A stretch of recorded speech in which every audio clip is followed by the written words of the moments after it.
This episode is brought to you by Progressive Insurance. Do you ever think about switching insurance companies to see if you could save some cash? Progressive makes it easy to see if you could save when you bundle your home and auto policies. Try it at Progressive.com. Progressive Casualty Insurance Company and Affiliates. Potential savings will vary, not available in all states. Bonjour, ici Patrick Pierrat. Le bulletin InfoBref d'aujourd'hui vous est offert par le réseau Action TI. Voici l'essentiel des nouvelles en ce jeudi 22 janvier. Donald Trump recule sur ses menaces tarifaires concernant le Groenland. Le président américain a dit qu'il avait conçu lors d'une rencontre avec le chef de l'OTAN hier, Mark Rutte, le cadre d'un futur accord concernant le territoire autonome danois du Groenland et l'ensemble de la région arctique.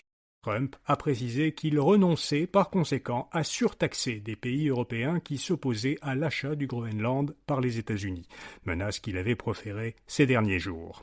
Selon la porte-parole de Mark Rutte, des négociations doivent se poursuivre entre le Danemark, le Groenland et les États-Unis afin de garantir que la Russie et la Chine ne puissent jamais s'implanter économiquement ni militairement au Groenland.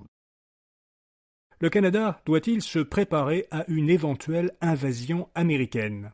Eh bien, ces derniers jours, le Globe and Mail a rapporté que l'armée canadienne aurait modélisé pour la première fois des scénarios d'invasion militaire du Canada par les États-Unis. Une invasion américaine semblerait toutefois assez peu probable selon les forces canadiennes. InfoBref a demandé ses commentaires à Stéphane Roussel, professeur titulaire de l'École nationale d'administration publique et spécialiste des questions de sécurité militaire. L'expert note que la menace militaire américaine avait disparu à la fin du XIXe siècle, mais qu'une rupture de grande ampleur est en train de la faire renaître. Il estime que le Canada doit se préparer à prendre sa défense en main. Voyez son analyse dans un court article à infobref.com ou en suivant le lien dans la description de cet épisode. Ottawa va verser 1 milliard de dollars à Québec pour accélérer la construction de logements. Après 18 mois de négociations, le gouvernement fédéral et le gouvernement Legault ont conclu un protocole d'entente sur le logement.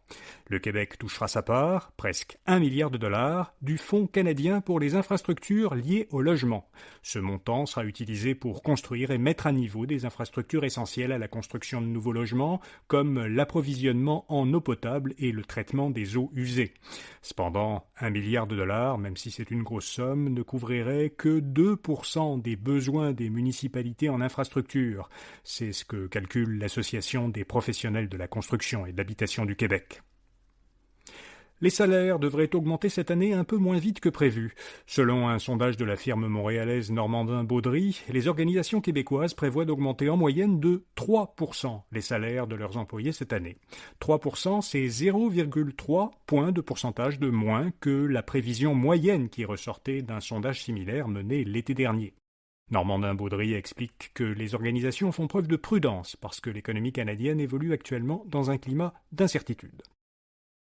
Un mot maintenant de notre commanditaire. Communauté d'affaires et TI, vous avez rendez-vous à la 19e édition de Datavore. Sous la présidence d'honneur d'Anne Guyenne du Conseil de l'innovation du Québec, profitez d'une journée enrichissante le 17 mars prochain au HEC Montréal. Plusieurs experts sont attendus, dont Chuck Price de Gartner. Les billets sont en prévente jusqu'au 31 janvier et les places sont limitées. Inscrivez-vous à actionti.com ou suivez le lien dans la description de cet épisode. TikTok peut pour l'instant conserver ses bureaux au Canada.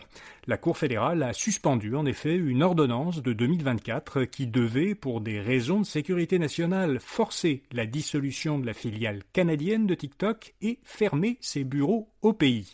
La Cour fédérale demande à la ministre de l'Industrie Mélanie Joly de réexaminer sa décision de 2024.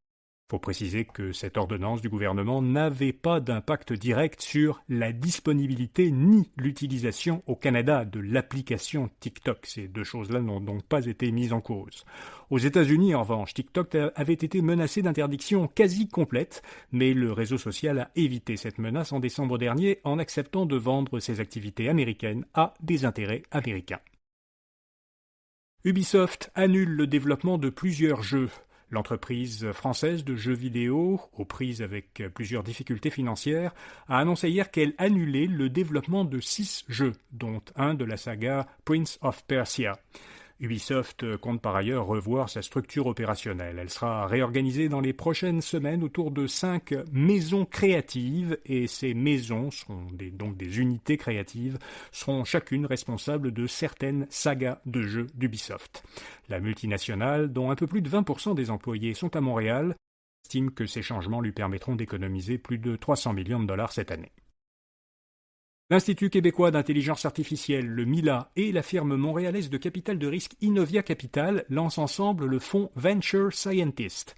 Les deux organisations montréalaises espèrent recueillir 100 millions de dollars américains en capital pour ce nouveau fonds de capital de risque.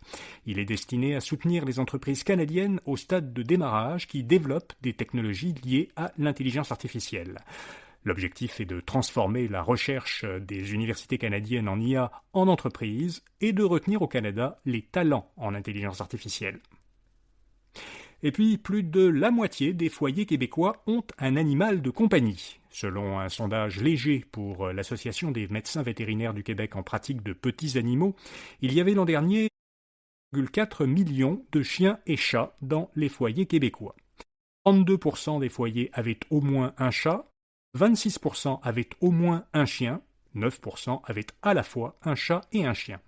Il y avait aussi 3% des foyers qui hébergeaient un animal de compagnie d'une autre espèce, comme un poisson, un oiseau ou un petit rongeur. Voilà, vous savez l'essentiel. Bonne journée et à demain matin.